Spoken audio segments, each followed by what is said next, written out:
Hello students, आज का जो हमारा टॉपिक है वो है सबसेट्स, सुपरसेट्स एंड प्रॉपर सबसेट्स। ठीक है, तो सबसे पहले हम ना सबसेट्स को डिफाइन करते हैं। सबसेट ऑफ ए सेट, इसको डिफाइन किया हमने। A set A is said to be the subset of B if each element of set A is also an element of B.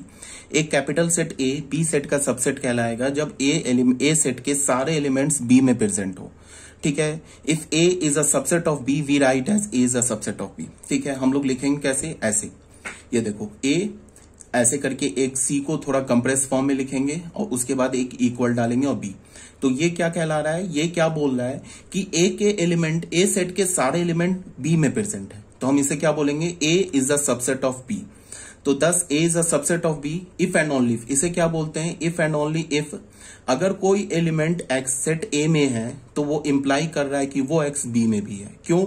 Because A B का subset है। A B का subset है तो ए के सारे element B में present है। तो अगर कोई भी एलिमेंट सेट ए में होगा तो वो एलिमेंट सेट बी में भी होगा।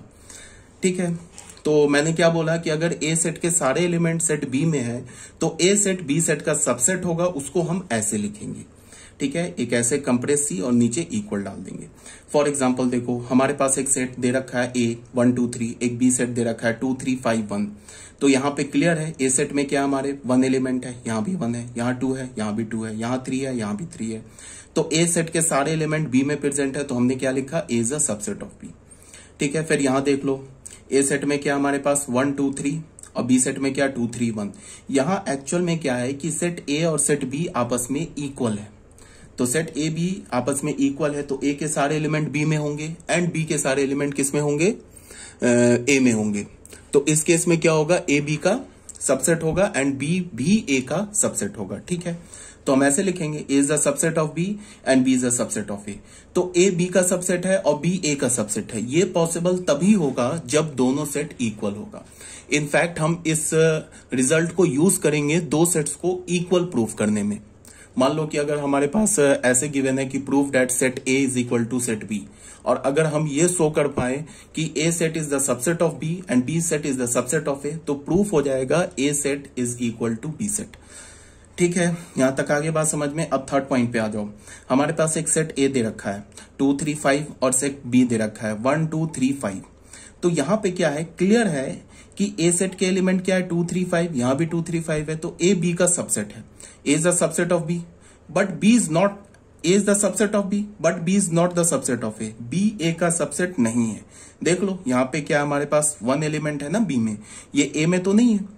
तो B is not the subset of A but A is the subset of B. तो अगर ए बी का सबसेट है तो बी ए का सुपर सेट होगा। ठीक है, अगर ए बी का सबसेट है तो बी ए का क्या होगा, सुपर सेट होगा।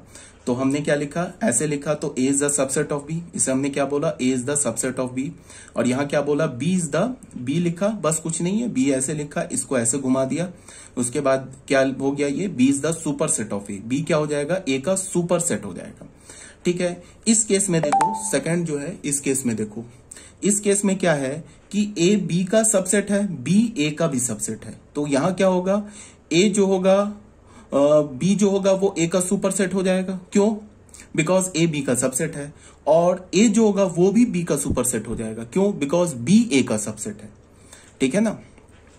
तो ये थर्ड हो गया हमारा, थर्ड एग्जांपल हो गया। अब फोर्थ एग्जांपल में आ जाओ। यहाँ पे पास हमारे पास क्या दे रखा है, एक सेट 1 2 3 और यहाँ क्या दे रखा है 2 3 4। तो ऑब्वियस सी बात है, यहाँ पे जो 1 एलिमेंट है वो बी में प्रेजेंट नहीं है। तो ए जो सेट है वो बी का सबसेट नहीं है। तो ए बी का सबसेट नहीं है तो हम उसे कैसे लिखेंगे, सबसेट का बना लेंगे, ऐसे क्रॉस कर देंगे। इसका क्या मतलब हो गया कि A is not the subset of B. अगर ए बी का सबसेट नहीं है तो बी ए का सुपर सेट भी नहीं है। ठीक है, तो अभी तक मैंने क्या बोला, फर्स्ट एग्जांपल जो मैंने first subset of A set में क्या बोला कि एक set capital A capital B set का सबसेट कब कहलाएगा, जब ए सेट के सारे एलिमेंट बी सेट में प्रेजेंट हो। अगर ए सेट के सारे एलिमेंट बी सेट में है तो हम क्या बोलेंगे, set A is the subset of set B. और अगर सेट ए बी सेट का सबसेट है then B set is the super set of set A. ये बात आ जानी चाहिए समझ में, कोई डाउट नहीं है। अब बच्चों यहाँ पे क्या है, एक टर्म आता है proper subset of A set. Proper subset का क्या मतलब होता है, तुम इसको थोड़ा ऐसे समझो। देखो क्या है कि जैसे हमने क्या बोला कि ए सेट है, अगर हमने बोला कि every element of set A, every element of set A is present in B, present in set B.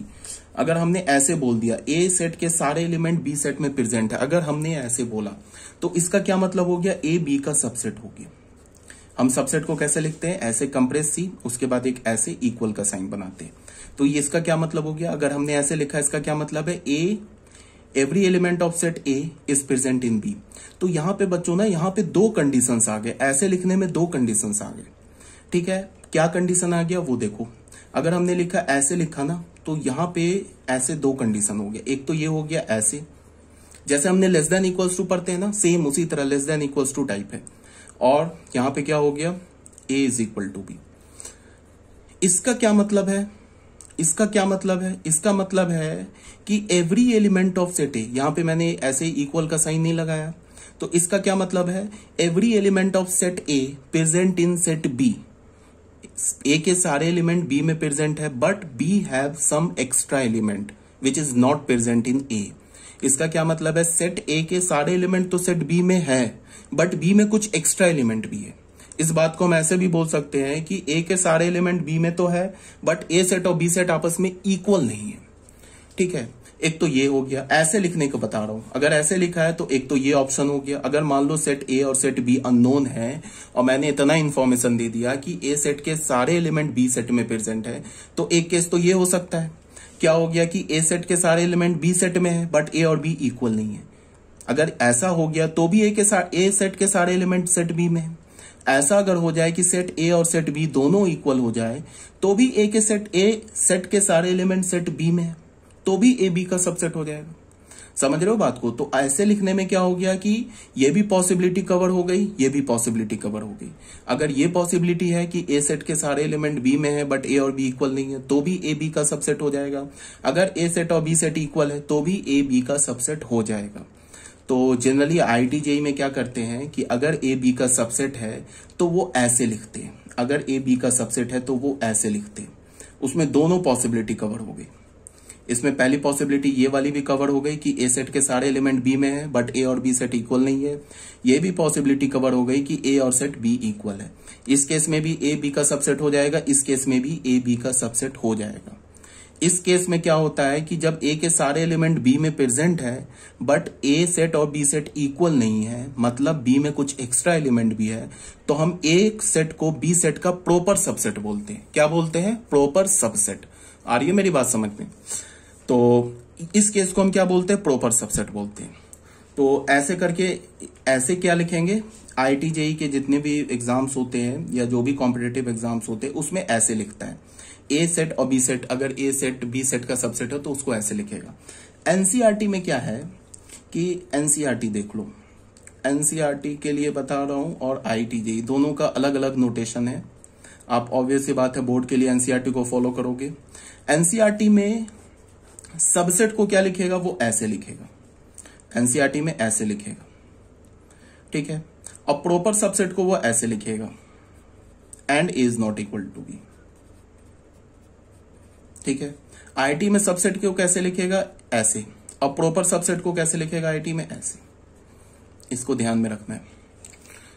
ऐसे लिखने का क्या मतलब हो गया, एनसीईआरटी क्या बोल रहा है कि ए के सारे एलिमेंट बी में प्रेजेंट है और ए और बी इक्वल भी हो सकता है। इसमें एनसीईआरटी क्या बोल रहा है, ए सेट के सारे एलिमेंट बी में प्रेजेंट है, ए सेट और बी सेट आपस में इक्वल भी हो सकता है।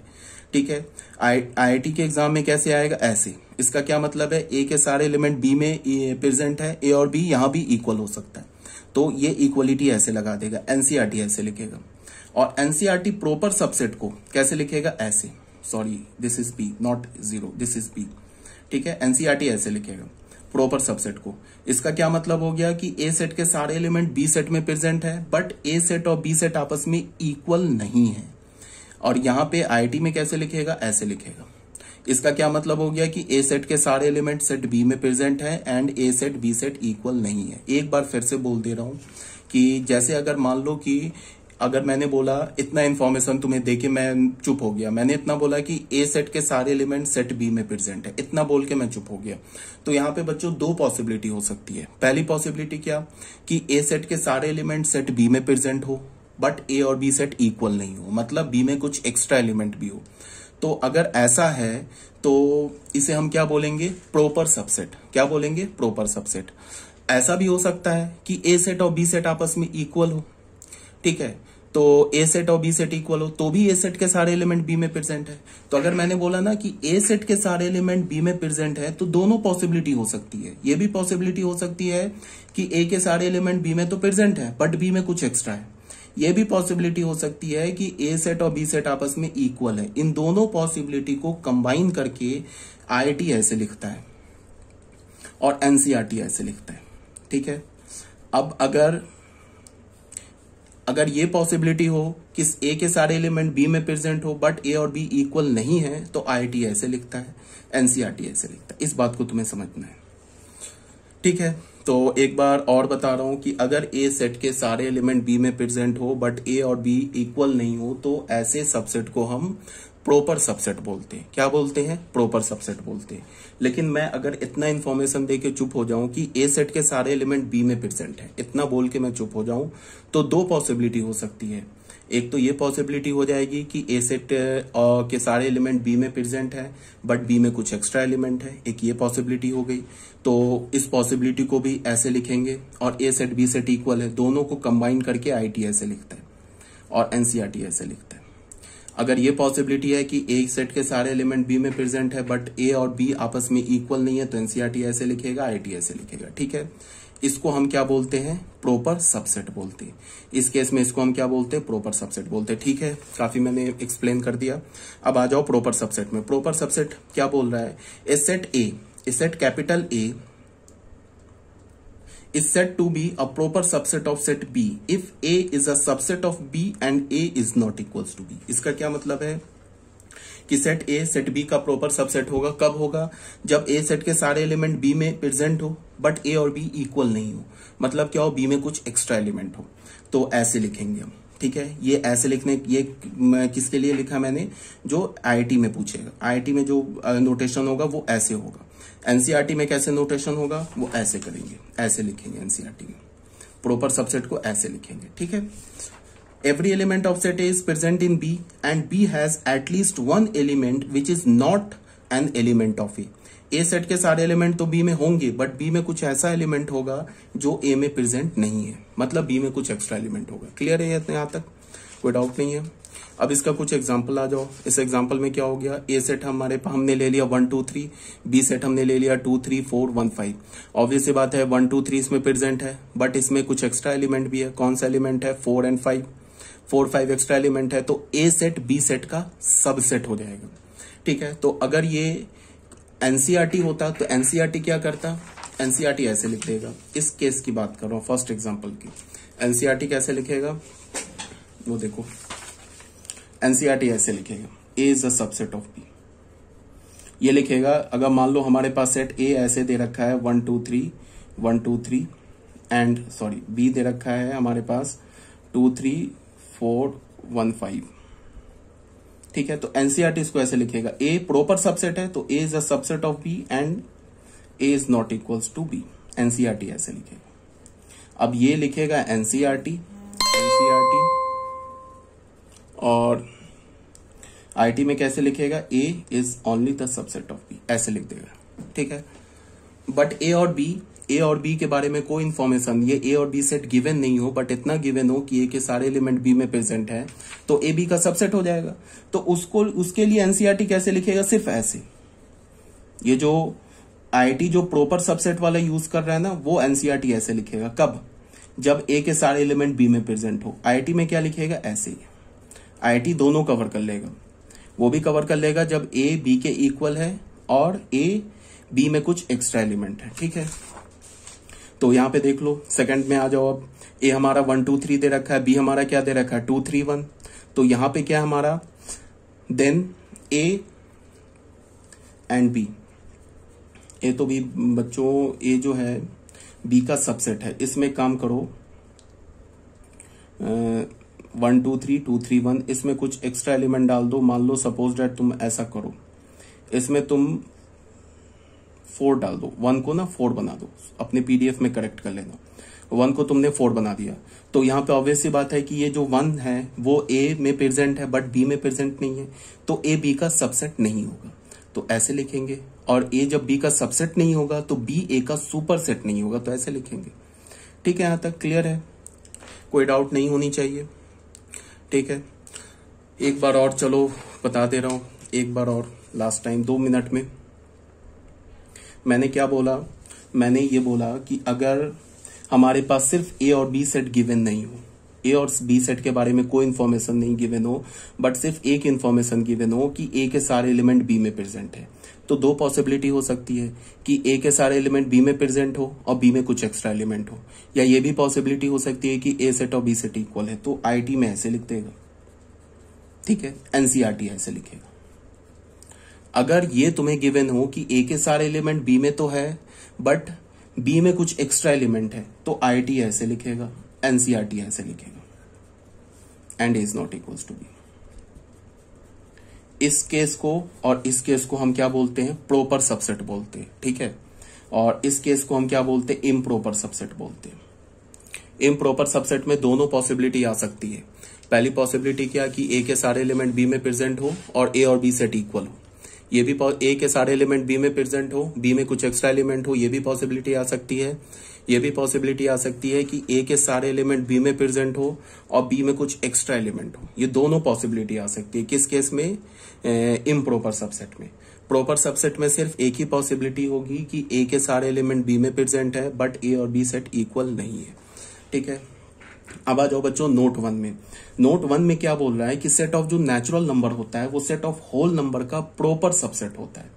क्यों प्रॉपर सबसेट होता है, बिकॉज हमें पता है ना कि होल नंबर में एक एक्स्ट्रा एलिमेंट है ना 0, जो नेचुरल नंबर में नहीं है, तो नेचुरल नंबर का सेट होल नंबर के सेट का प्रॉपर सबसेट होता है, तो हमने ऐसे लिख दिया। ठीक है, तो अगर तुम इसको सिर्फ इतने पार्ट को एनसीईआरटी के पॉइंट ऑफ व्यू से देखोगे तो अब इसमें क्या है कि इसमें तो सेट गिवन है ना, हमें सेट गिवन है। नेचुरल नंबर तो हमें पता है क्या होता है, होल नंबर तो हमें पता है, तो हमें ऑलरेडी पता है कि नेचुरल नंबर जो होगा वो होल नंबर का प्रॉपर सबसेट होगा, तो इक्वलिटी लगाने की जरूरत नहीं है। बट हमें नेचुरल नंबर और होल नंबर के सेट के बारे में कोई इन्फॉर्मेशन नहीं गिवन होता। हमें मान लो कि 2 रैंडम कोई भी सेट होता है एन एंड डब्ल्यू कोई रैंडम सेट होता है एन एंड डब्ल्यू, और इस 2 सेट के बारे में हमें नहीं पता है कि ये सेट क्या है, बट इतना पता होता है कि नेचुरल नंबर इस एन सेट के सारे एलिमेंट डब्ल्यू सेट में प्रेजेंट है।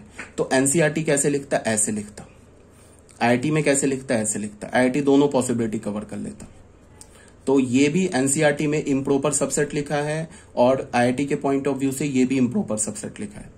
ठीक है, बट हमें क्या पता है कि नेचुरल नंबर जो होता है वो होल नंबर का प्रॉपर सबसेट होता है। ठीक है, तो अगर एनसीईआरटी की बात करोगे तो एनसीईआरटी कैसे लिखेगा, इसे ऐसे, and N is not equals to W ऐसे लिखेगा। आईआईटी कैसे लिखेगा, सिर्फ इतना। ठीक है, आई होप ये आपको काफी मैंने स्ट्रेस दे दे के समझा दिया, अब कोई डाउट नहीं होनी चाहिए। तो ये मैं लिख रहा हूं, यहां देख लो। हमें नेचुरल नंबर होल नंबर तो पता ही ऑलरेडी क्या होता है, तो हमने क्या किया कि natural number is the proper subset of whole number. Again, whole number is the proper subset of integers, and integers is the proper subset of rational number, and rational number is the proper subset of real number. अब एक number आएगा complex number, इसको तुम 11th class में पढ़ोगे, 3rd या 4th chapter NCERT का। काफी इंटरेस्टिंग चैप्टर है, इसे हम इन डिटेल पढ़ेंगे। तो हमें ये पता है, या मैं उस चैप्टर में बताऊंगा कि every real number is a complex number. जितने भी रियल नंबर होते हैं ना वो सारे कॉम्प्लेक्स नंबर होते हैं, but every complex number is not a real number. तो रियल नंबर जो है ना वो कॉम्प्लेक्स नंबर का प्रॉपर सबसेट हो जाएगा। क्यों हो जाएगा, बिकॉज कॉम्प्लेक्स नंबर में ऐसे इनफाइनाइट नंबर्स हैं जो कि रियल नंबर नहीं है, तो क्या हो जाएगा, बट रियल नंबर सारे कॉम्प्लेक्स नंबर हैं। तो हमें क्या पता है कि real number is the proper subset of complex number, तो ऐसे लिख लिया हमने। फिर ये क्यू कंप्लीमेंट किसे रिप्रेजेंट करता है, इररेशनल नंबर को। तो irrational number is again the proper subset of real number. Clear है ये बात। अब आ जाओ थर्ड पॉइंट पे। थर्ड पॉइंट क्या बोल रहा है, alternate definition of equality of sets. इसमें क्या बोल रहा है कि two set A and B are equal if A is a subset of B and B is a subset of A.